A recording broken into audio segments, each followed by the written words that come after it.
Go. Good afternoon, this is Eric here, and we're going to do sides of truck right here on their CDL combination vehicle test. First place to start right here is your door handle, properly mounted and secure. Open the door, tug on the door a little bit, tell the examiner it's properly mounted and secure by door hinges and door bolts right here. Then on the inside of the door jamb here, you got weather stripping, keeps noise and moisture out of your vehicle, hopefully. Close the door. We've got a vehicle assist handle. We've got steps properly mounted and secure. Under here we've got an air tank with a petcock that must be drained daily and air hoses. Inspect those. Coming on back here, I will then inspect my frame for any illegal welds, any missing bolts, any bends or cracks. Up here you got a cross member, okay? And looking forward, you've got your transmission. Most people, or some people, would miss the transmission, but it is a required thing to say on a CDL exam.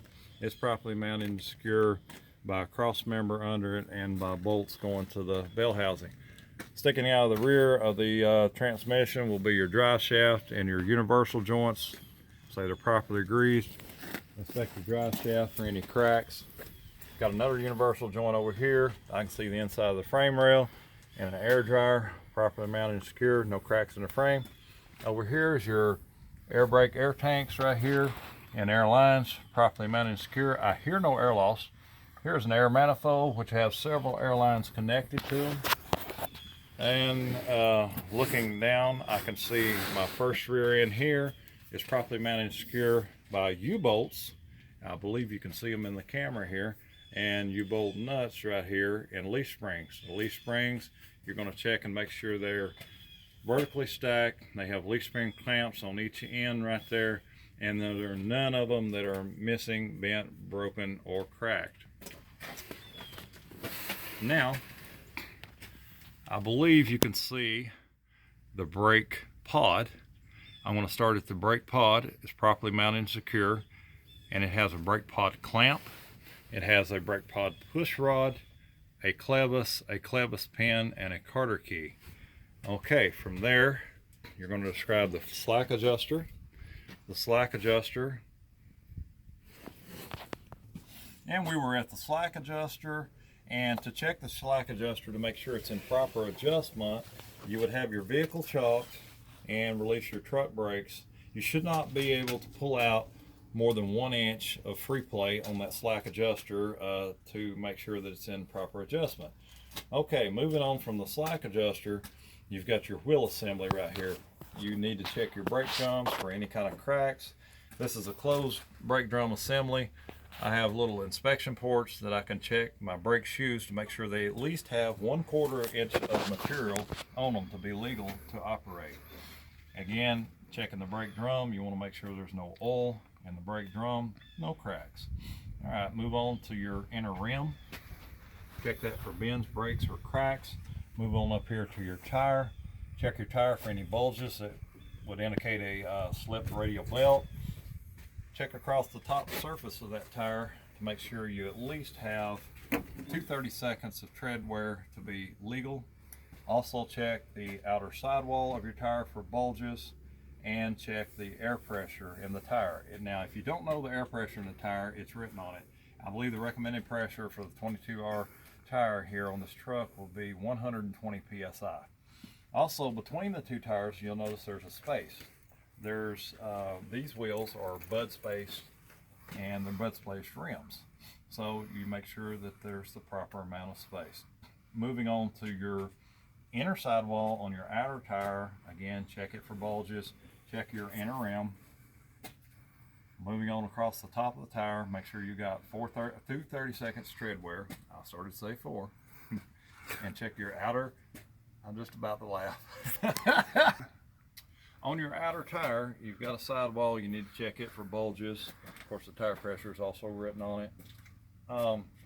Check your outer rim, make sure there's no cracks, bends, or breaks in your outer rim. This wheel assembly is held on by 10 lug nuts and lug studs. You want to make sure that the lug studs do not have any shiny threads on them. Make sure the lug nuts do not have any rust that would indicate a loose lug nut.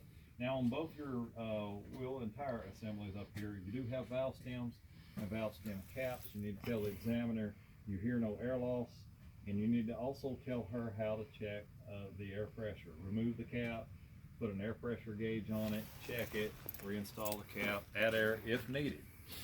Now, moving on up here on the truck, I've got a fender properly mounted and secure by 2 brackets and all the supporting bolts. Moving back down here in the rim, I've got a hubcap assembly right here with a gasket behind the lug studs and nuts right here. Obviously, you would have oil in the rim if your gasket was leaking. That's one of your inspection points. That does that wheel assembly. Now, after you run that wheel assembly, you need to ask permission to omit the other 3 wheel assemblies, because as common as it sounds, you know, or as simple as it sounds, you know, they can bust you on this if you don't ask permission to omit the other 3 wheel assemblies. Put the monkey on the examiner's back. Okay, coming back up through here, I can see that I have air and electrical lines running the full length of my tractor. They're all properly mounted and secure. I don't see any bare electrical lines. I don't hear any air loss. And I'm going to come over here to this side of the truck.